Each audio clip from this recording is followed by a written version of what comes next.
Right.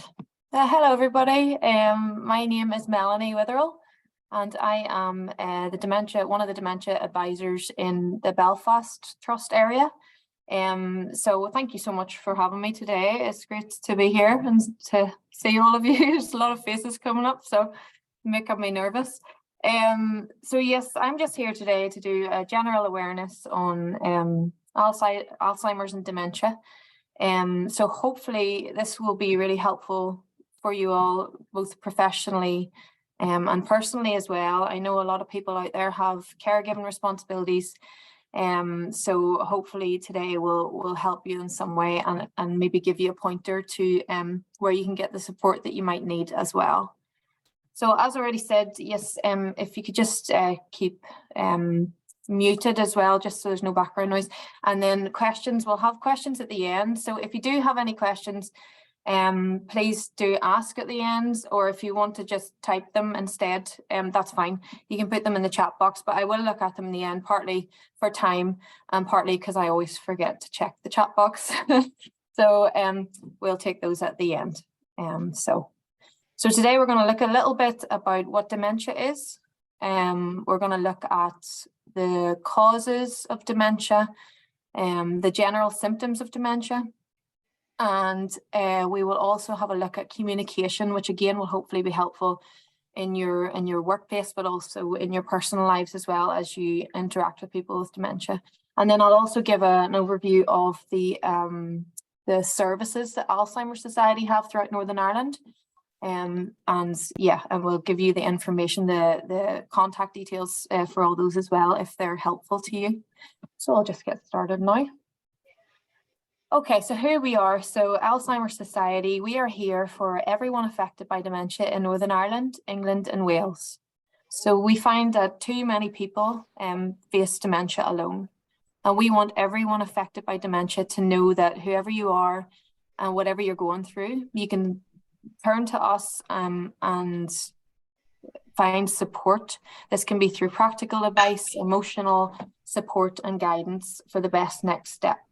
So what we do is we provide dementia support services. We also fund dementia research, and we're involved in campaigns as well.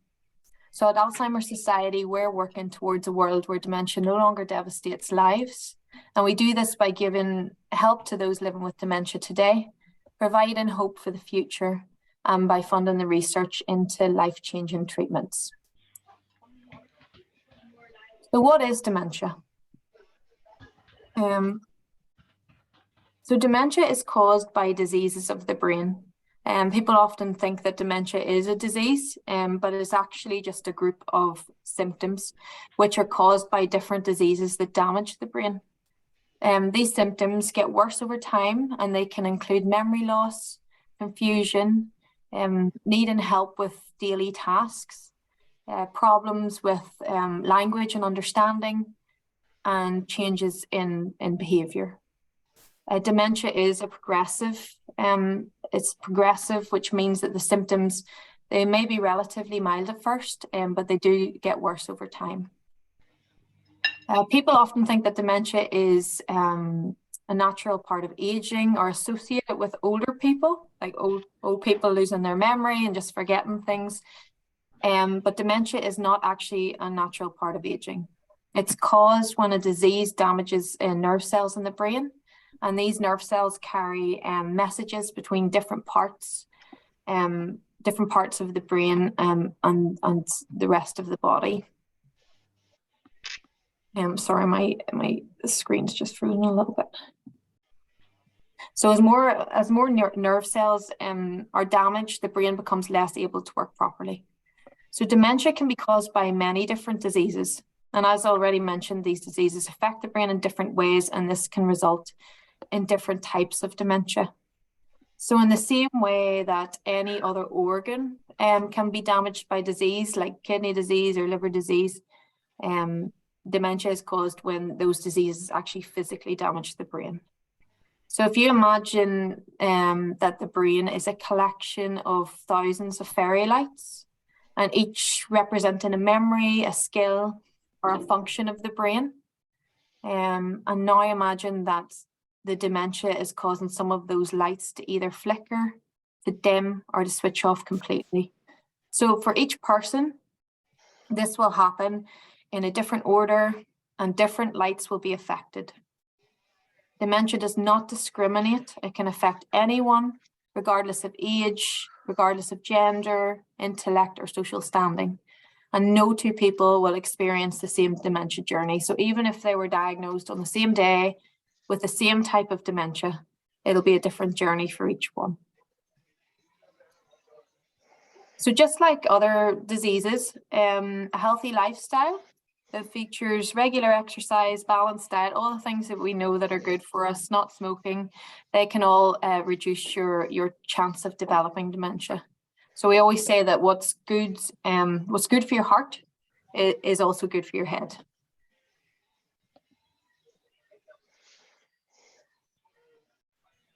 So common causes of dementia. So people often ask us the question, what is the difference between dementia and Alzheimer's? So dementia is actually an umbrella term that describes the collection of symptoms, which I already mentioned.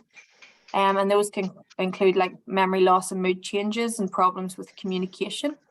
So Alzheimer's disease is just one type of cause of dementia. There are actually over 200 subtypes of dementia, including vascular dementia, dementia with Lewy bodies,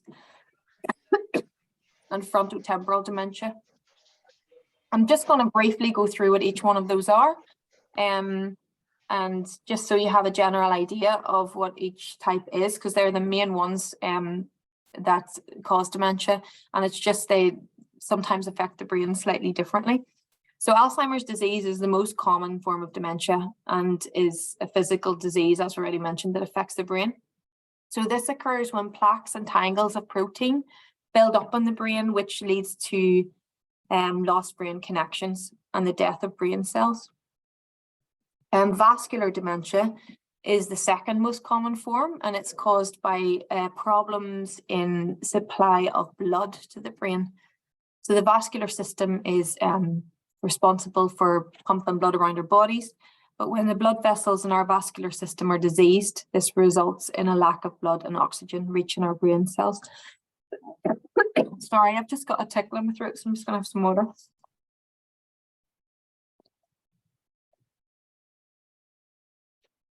Sorry, so eventually these brain cells then become starved of oxygen and nutrients, and that will cause them to die as well. Dementia with Lewy bodies. So this is a type of dementia that's caused by clumps of protein deposited in the brain cells, and these can cause a range of symptoms. So some of these symptoms are shared by Alzheimer's disease and some by Parkinson's disease. So it can be wrongly diagnosed, but about 1 in 10 people with dementia have dementia with Lewy body. Frontotemporal dementia, which is sometimes called Pick's disease, or frontal lobe dementia. So this refers to the 2 lobes of the brain that are damaged in this form of dementia, and these frontal lobes are essential for the areas that control who we are as individuals. So things like our personalities, our likes and dislikes, our language, and our mannerisms and behavior. So because of that, the first noticeable symptoms for a person with frontotemporal dementia will be changes in their personality and behavior, or difficulties with language. So these are very different from the early symptoms of more common types of dementia. So frontotemporal is slightly different in that way. It's to do with language and personality, changes in the personality.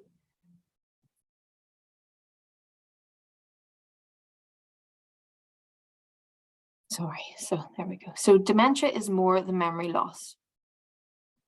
So as I said before, when people think of dementia or Alzheimer's disease, they might think of quite elderly people who have lost their memory or are forgetful. But there are a lot of different symptoms to dementia than memory loss. So we're just going to have a look at a couple of those now. Motor skills can be affected by dementia. So someone with dementia might struggle with, say, using a knife and fork or climbing up and down the stairs. So those motor skills, depending on the part of the brain that's affected, it can affect motor skills. Also sequencing. So someone with dementia might struggle with getting a task in the right order, like getting dressed in the morning or making a cup of tea. So for us, that's something that's quite simple. And we do it without even thinking. But actually, if you think about the process of, say, making a cup of tea, it's a lot more complex than we realize. So you're finding a cup and you're filling a kettle and you're switching it on and you're finding the tea bags. There's a lot to do in the sequence. So people with dementia might get the sequence mixed up, or they might forget certain steps in the sequence, which causes problems whenever they're trying to do daily tasks. Changes in inhibition. So this is another symptom. For example, someone with dementia who used to be maybe really shy, or they can suddenly be very outgoing, or they may say or do things that may be deemed as inappropriate or unusual. And sometimes, like, the language that they use can suddenly change, things that they would never have said before. They're suddenly using words that they would never have used. Also visual perception. So some examples of this are difficulty judging or seeing color contrast. So for example, a shiny floor might look like it's wet, or patterns of fruit on a tablecloth, they might think it's actually real fruit. And a common one, which we've heard of quite a few times before, is quite often at your front door, you might have a black doormat, or one in like a shop, for drying your feet. But people with dementia might look at that and think it's a hole in the ground. So you might see them trying to walk around it or step over it. It's actually, what they're seeing is a hole, where it's actually a black mat. So it's just being aware that sometimes if they're maybe acting strangely about something, it could be that they're perceiving it differently to how we perceive it, or how it really is.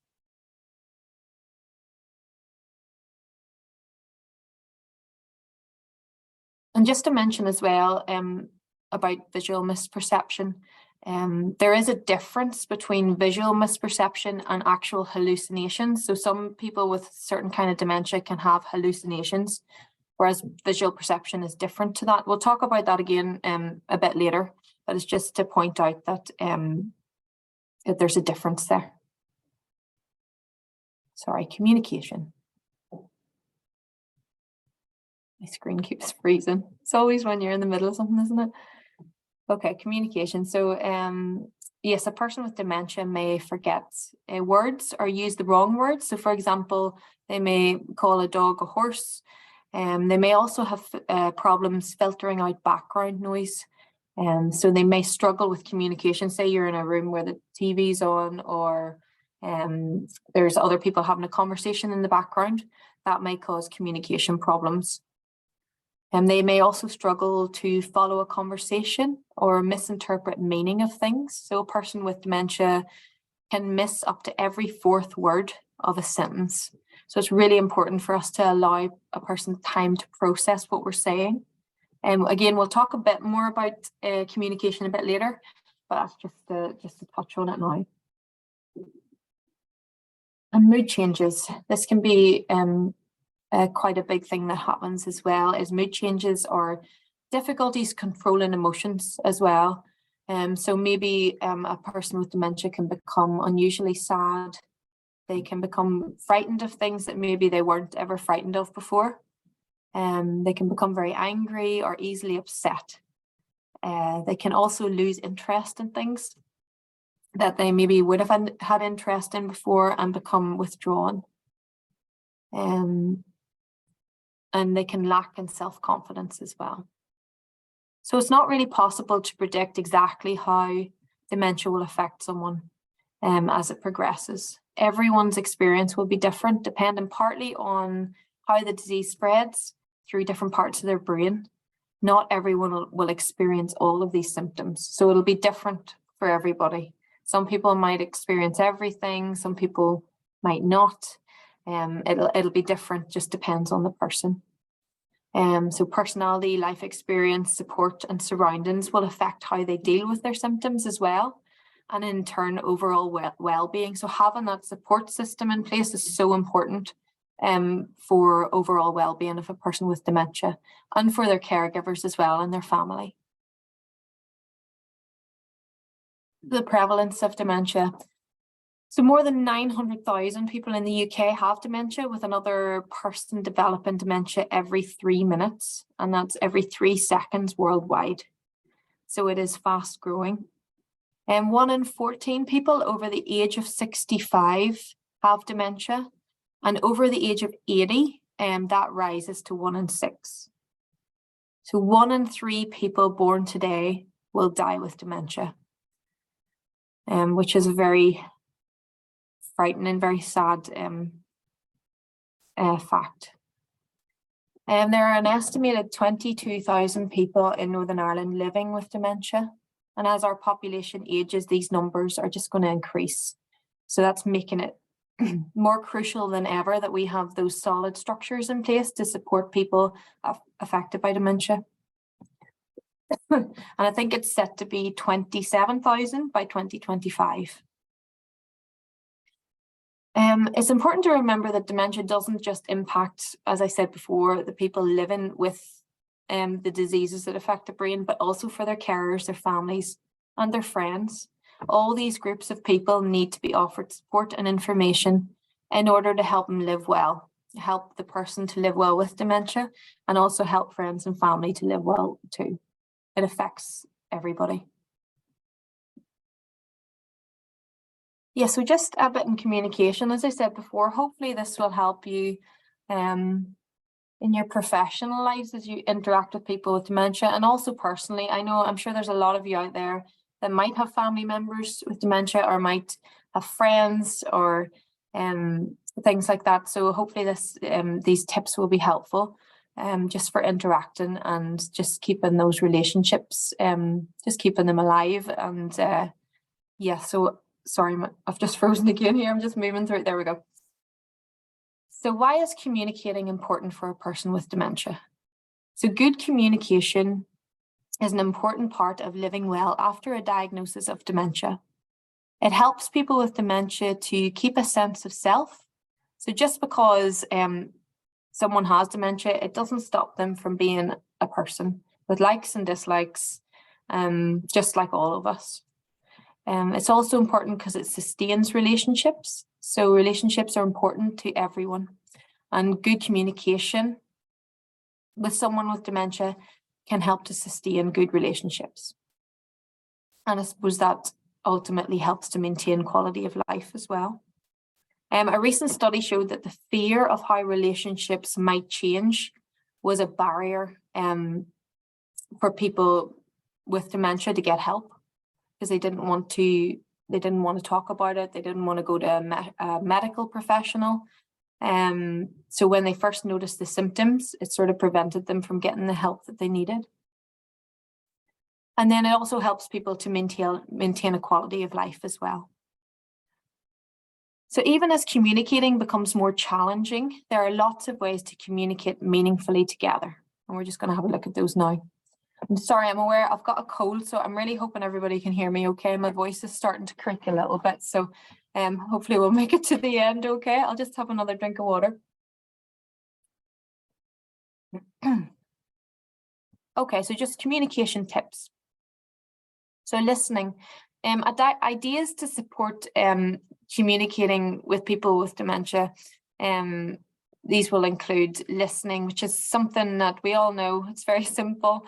We all know to listen, but quite often we forget it as well. So giving plenty of encouragement, and if needed, repeat back what you've understood to make sure it's actually correct.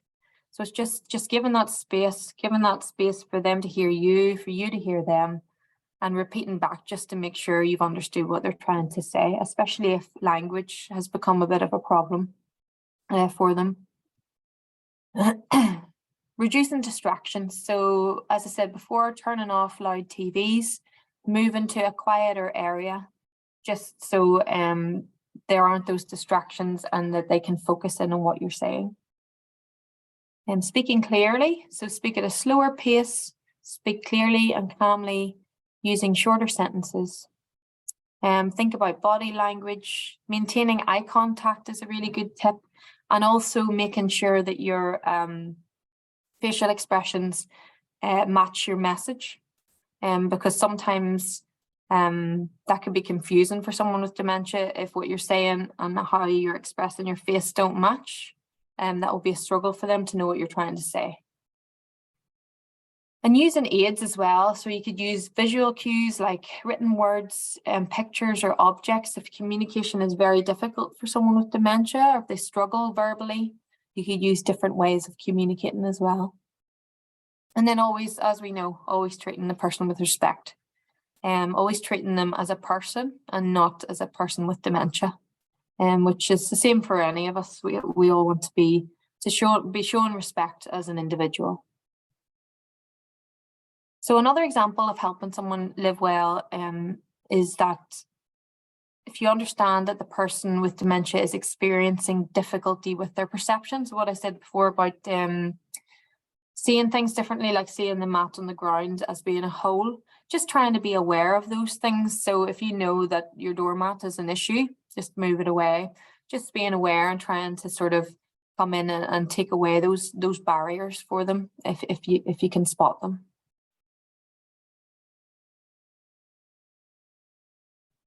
Okay, so I'm aware that there are probably some people on here that are caregivers that do have a caring role.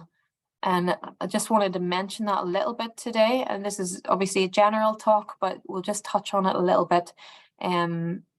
Just to maybe we'll be able to come back to it again in the future if that's something you wanted to look at a bit deeper. So taking on the role of a carer. Taking on the role of supporting a person with dementia is likely to have a big impact on the life of a carer. It can be positive and rewarding, but it will also bring challenges and affect how they're feeling in many different ways. So for many people, there are good and there are bad times when caring for a person with dementia. If carers find things difficult, support is available. And it's always important to remember that there is support out there. Sometimes it's hard just to know where it is or what it is, but it is available. And a bit later, I will give you some information on support that is available, and there will be contacts for that as well. So everybody needs that support from time to time. So the right help will help carers to carry out the important role of supporting that person. So for as long as they choose to keep doing so. It's likely that a carer will know the person well, perhaps better than anybody. And that especially may help them to understand their individual needs. So this includes any maybe cultural needs, spiritual needs, anything personal. They may know things that others may not be aware of. So as the person's dementia progresses, they will need more support. And this may be hard for carers to adjust to. They may also not know, as I said before, how to access those services that might be most appropriate for the person. But as the dementia progresses, carers are likely to go through a range of emotions as well. And this could be because they feel overwhelmed or they don't know which way to turn. And they may find it hard to accept that the future will be different to the one that they had planned, especially if it's a spouse. Obviously, you plan your future together, and for that to suddenly change and in such a dramatic way, it can be very difficult to accept. Carers might also feel isolated because they aren't able to go out and spend as much time with friends because their caring responsibilities mean that they need to be in the home, or maybe because of changes in the person's behaviour as well. So feelings that carers can experience can include things like grief, anger, loneliness, embarrassment, and guilt is also a big one. These are feelings many carers experience, but if they don't find ways of managing them, this can lead to feeling more exhausted and more isolated over time. And then things may become more difficult and affect physical and mental health. So Often for carers, that journey can be very long and without support, and it can take its toll physically and mentally. And I think sometimes you might not even notice that it's happening. Like, you're so busy in the caring role, it can be 24/7 for some people. So it's just every day is following routine and getting things done, and you don't even realize that actually physically and emotionally and mentally you're starting to struggle.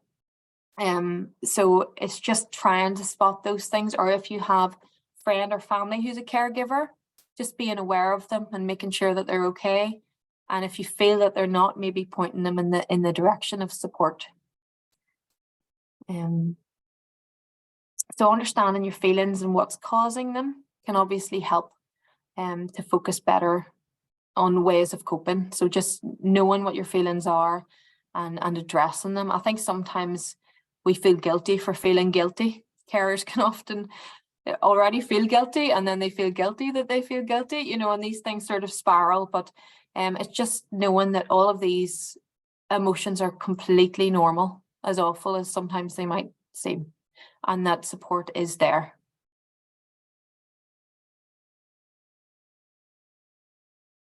So I'm just going to share a bit now about the Alzheimer Society services in Northern Ireland. I work in the Belfast Trust area, as I already said. So the following services are ones that we do have specifically in the Belfast Trust area. But the other trust areas do have services as well. If you want to know what they are specifically, you can let me know, and I will give you the contact details for the dementia advisors in that area, and they can let you know what groups are running and things like that. So local services, so these are the main services we have available. So we've got dementia advisors, we've got a care information and support programme, we have Singing for the Brain, we have an advocacy service, dementia voice, and awareness raising. So I'm going to go through each one of those and what they are, and what they do, and then also I can give you the details of how to contact the appropriate people for that. Dementia advice. So the dementia advice service offers information, support, and signposting using, it's a very person-centered approach. So people affected by dementia are supported through the dementia journey, and this can be from pre-diagnostic. So even before someone is diagnosed with dementia, if they're just worried, if someone's worried about their memory or worried about themselves and they suspect it could be, they can ring us and we can chat with them of what the next steps would be to find out what it is that's happening. So pre-diagnostic and then post-diagnostic, we're there to walk with people through that journey. Whatever support it is that they need, we can either give them that support or signpost them in the right direction to get it. And then also end of life stages as well. We support people and families through that too. So the service is offered through one-to-one visits. We go out to people's homes and we can bring out resources and talk about the support services we have available. And we also support people over the phone. So I would, in my role, can ring people to offer dementia support, and they might ask, oh, can you ring me back every 6 weeks or whatever, just to see how things are going. They also know that they can ring me at any point if anything new comes up, any new challenges that they are facing or any new support that they need. There's always a person on the end of the phone. And we also support people virtually. So some people like to chat on Zoom because they like to see a face. So some people are still a little bit nervous since COVID, so they might not want people in their home. So yeah, we can see them on Zoom or as well. So dementia advisors also provide free awareness sessions, like what we're doing today, for groups and organisations who want to find out more about dementia. And we do have dementia advisors in all trust areas. So yes, if you would like the information, the contact details, please just let me know. So we've got a quote there at the bottom. So I'm very bad at following my own slides. This is from a carer who has used our dementia advice service. And she has said, I'm so happy I made the decision to contact Alzheimer's Society. I wanted to know, am I doing all I can to keep myself as well as possible? Talking to you has reassured me I am doing well, and I feel relieved that I have someone to support me through my journey. So it's just knowing that there's someone there. We all know that getting support these days can be quite difficult, especially with the pressures on the health service and different things like that. So it's good for carers and it's good for people with dementia to know that they can call someone and just either chat about how they're feeling, or if they do have a practical thing that they need advice on, they can ring us and they can ask us that. So it's just always good to know there's someone there. So our care information and support program. So the aim of this program is to improve carers' understanding of dementia. This is the carers at home, like family carers. So husbands, wives, children of a person with dementia. So it's to improve their understanding of dementia, to signpost to support services, and also provide peer support. So by coming to this program, you'll meet other carers who are going through perhaps a very similar journey. And you get to meet them and chat to them, form friendships, even share advice, and just have someone to talk to as well. The program runs over 4 sessions or 2 half days as well. We can do a compressed one and 2 half days. So we have face-to-face options available and also virtual as well. So both those are available. The topics covered include understanding dementia. So this is sort of what we covered at the beginning, the physical, psychological and emotional implications that dementia may have on the person. Then we also look at providing support and, sorry, I can't read my own slide, providing support and care. So practical information, this is practical information on communication, on understanding problems from the perspective of the person with dementia. So that's trying to look at it from their perspective. What is their reality like? And then how can we best help them through that? And also where to access support. Then the third session is looking at legal and money matters. So things like making decisions, putting in place enduring power of attorney, how to deal with the daily running of a household, the finances, the bills, wills, all those kinds of things we look at in that session. So it's quite helpful for people, especially if that's something you haven't really thought about before, especially the enduring power of attorney. Sort of look at the importance of putting that in place and how it can be helpful in the future as well. And then the last session is, it's carer focused. So it's focused on coping day by day. How do carers really cope? So we can talk about all these things that we can do and the support that's out there. But when life is really hard and it's the middle of the night and you're having a bad night and your loved one with dementia is up in the night, what happens then? And how do we cope? And it's looking at coping mechanisms. It's looking at ways of getting through the hard times. Whenever you are by yourself, or it's just the two of you, who can you turn to for support? Things like that. Because it's not always possible to, in the middle of the night, ring someone. So it's just knowing how to cope in the day-to-day life. So it's looking at physical, sorry, my screen keeps saving and then freezing and then I can't see my slide. There we go. So yes, it's looking at the physical, psychological and emotional implications for the carer. So including relationships as well, because often having a dementia diagnosis within a family can strain relationships. It can bring up different dynamics that maybe you hadn't really noticed before. It's looking at that as well. And it's all about looking after yourself and identifying the relevant support and services as well. So as I said before, there's online and there's face-to-face options. If you want to know a bit more about those, again, just you can ask me at the end and I'll get that information to you through Ronan. So Singing for the Brain. This is another service that we provide. This service is delivered virtually as well as in 8-week blocks, and this is across Belfast, Lisburn and North Down and Ards.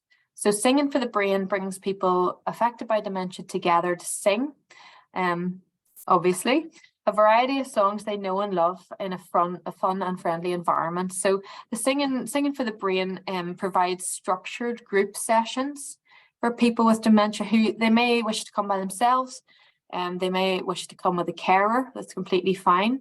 So the sessions are planned to incorporate social interaction, peer support, and active participation. So each session includes vocal warm-up exercises and singing a variety of familiar and new songs. So it really is. I've been to one of the online ones, and it's so much fun. They're really fun. Adele, that's the lady that you can see there, she runs them. She's a fantastic singer, but she's also a very warm, very fun person. So she's brilliant for the role. And it's great for people just to come together and just have a bit of fun. And because it can be quite a heavy topic if you're talking about it all the time. So it's a fantastic service. So if you do know of people within those areas, Belfast, Lisburn, Northdown and Ards, who would be interested, the information is actually there, singing@alzheimers.org.uk, and you'll be emailing Adele just to let her know that someone you know would like to attend, and she will get back to you. So we also have an advocacy service. So our advocacy service supports a person with dementia to understand their rights and express their views. This is primarily in relation to care and support. Our advocates use their expertise to empower people affected by dementia to make informed choices and decisions. They can represent and speak on behalf of someone with dementia if they can't do so themselves. So they really aim to uphold a person's human rights, to ensure their rights and wishes and concerns are heard, and all those decision-making moments in life, and they can adopt the instructed advocacy or non-instructed advocacy as required. And for more information, the email address is there. It's advocacyni@alzheimers.org.uk. So don't feel you need to write them all down now. I can give these details to you later as well. We are nearly there. I'm just aware of the time and I want to give you time for questions. So I just want to mention Dementia Voice, and then I think we're nearly at the end. So Dementia Voice is a service that offers opportunities to people with dementia, and their carers as well. So this is to use their personal experiences to help shape the work that Alzheimer's Society does, but also other local and national work as well with external organisations. So it's often referred to as user involvement. So Dementia Voice, we have a carer involvement group. So this is for carers. This meets face-to-face at the Alzheimer's Society Belfast office. And this is on the first Wednesday of the month. So if you know of any caregivers out there that would love to contribute to how services are shaped, things like that, they would be more than welcome. The first Wednesday of the month from 11 to 12 in the Belfast office. We also have an online Dementia Voice group that's for people with dementia, and this is Northern Ireland wide group, and this meets on Zoom on the first Thursday of the month. So again, if you know of anybody with dementia who would like to have their voice heard, they're very welcome to join that as well. So just a couple of extra support services that are available. I'll mention them briefly. So we have a dementia support line. So we have telephone dementia advisors, and they offer support in times of crisis 7 days a week. And these are often times when people affected by dementia need someone to talk to outside of working hours. You know, there's things happen in the evening or at the weekend. So we like to have someone available every day. Our advisors will listen and give support and advice and connect people with the help that they need. So the support line is available 7 days a week, and the opening hours, I'll just tell you them briefly. So Monday to Wednesday, the support line is open from 9 to 8 p.m, 9 a.m. to 8 p.m. Thursday and Friday, it's open from 9 a.m. to 5 p.m. And Saturday and Sunday, it's 10 a.m. to 4 p.m. So there's always someone there over the weekend as well. We also have a range of publications and fact sheets on our website. The amount of information on the website is unbelievable. It covers nearly every topic known to man. So if there's anything that you want to know about, just type it into the search box and it will probably come up. It always amazes me every time I type something in and think it can't possibly be there, and it's there. So yeah, those resources are fantastic. They cover all sorts of practical information, support, and they're also available. We also offer accessible resources, so in different formats, including translations in different languages, easy read, BSL audio version, and online videos too. Oh, I've just lost you all, sorry. There we go. So that's just our contact details at the end. So that's our main contact for Belfast at alzheimers.org.uk, and our phone number. And you can follow us on Twitter and Facebook, and then that's our website as well if you wanted to check that out. And now I will leave time for questions before we run out of time altogether. I'm just going to stop sharing the screen.